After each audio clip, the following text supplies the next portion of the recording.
Now, Washington Mornings on the Mall. At AM 630. WMAL. 8:07 on WMAL. Brian Neiman, Brian Wilson on a Friday morning. It's Friday. 420 day. Always surprises me how many people admit to smoking marijuana on the radio. Yeah. It's kind of funny, actually.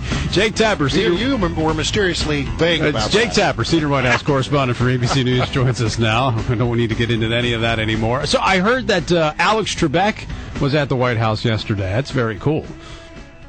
Jake? Do I need to respond to that in the form of a question? Yeah. Yeah. Well, how come now? I hear that there are a lot of Washingtonians who are going to be, because they're filming Jeopardy in D.C. this week. Where's my list of people around there? And I don't see Jake Tapper anywhere. No, like Katie They never Hayes. asked. They've never asked you. I'm happy to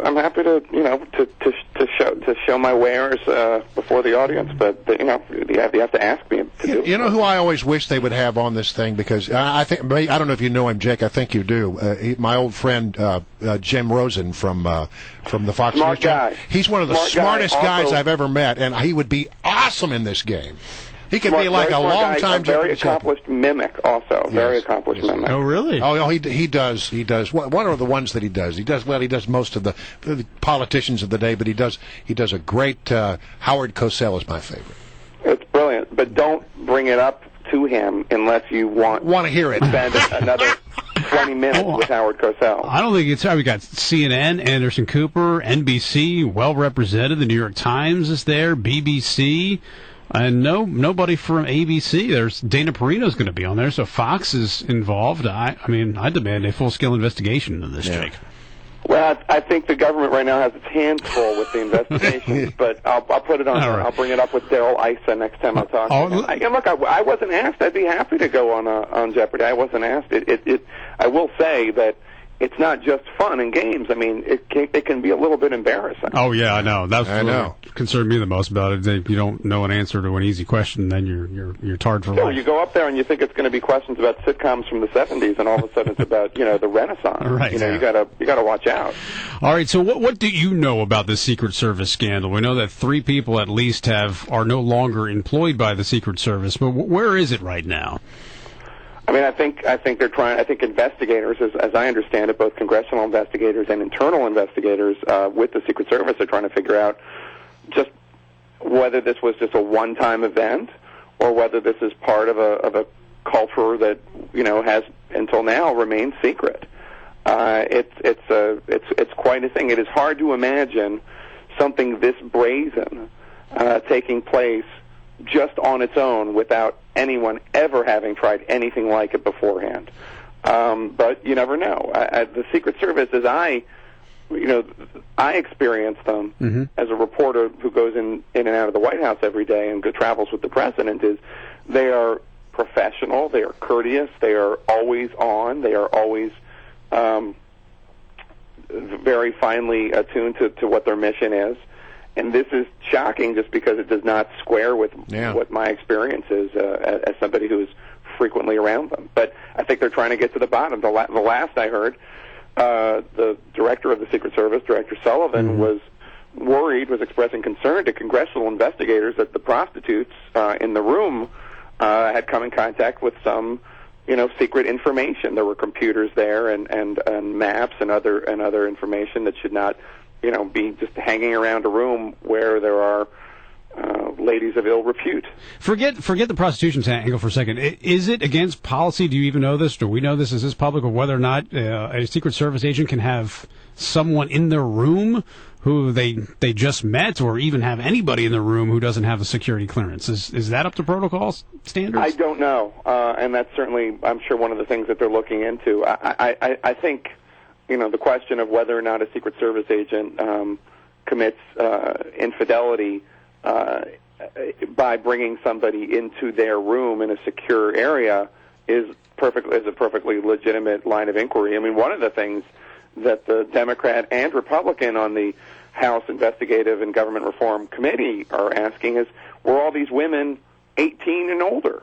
There's a lot that isn't known about this scandal yet, and it's going to get uglier before the Secret Service is able to start trying to clear its name. And I fear that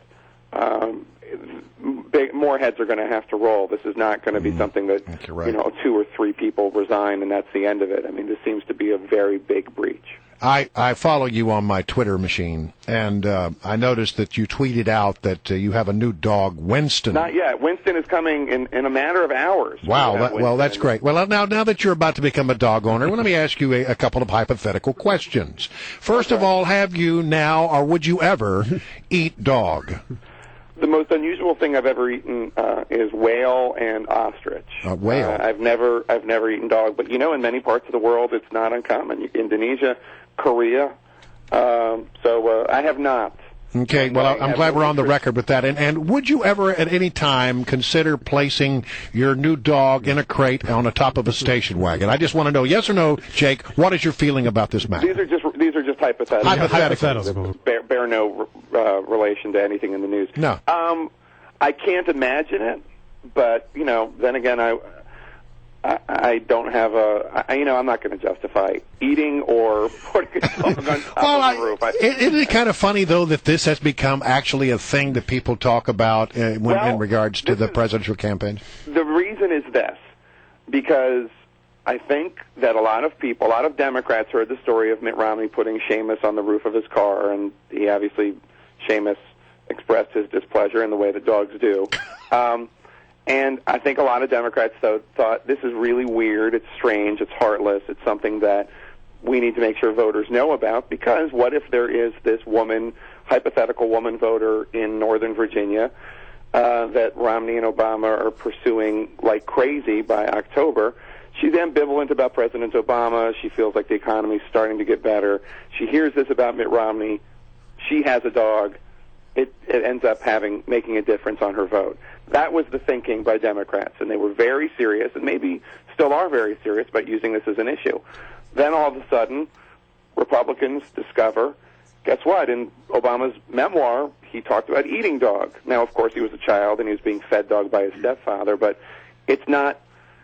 The question, I guess, for Republicans and the Romney campaign, which jumped on it immediately, is, does this diminish the Seamus story? Right.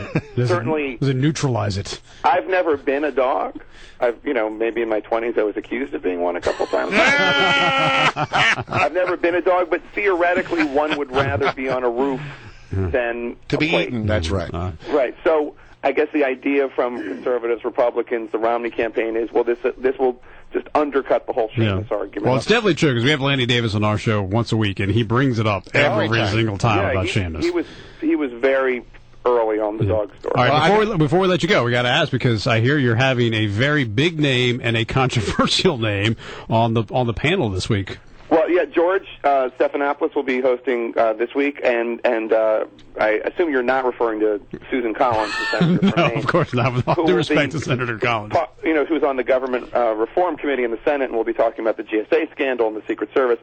I think you're referring to Keith Olbermann, who will be on the roundtable joining others like George Will, and it sure will be interesting. Yeah, Keith Olbermann and George Will on the table. That should be fun. That should be good. All right, Jake, good to have you on as always. We appreciate it. Thanks, guys.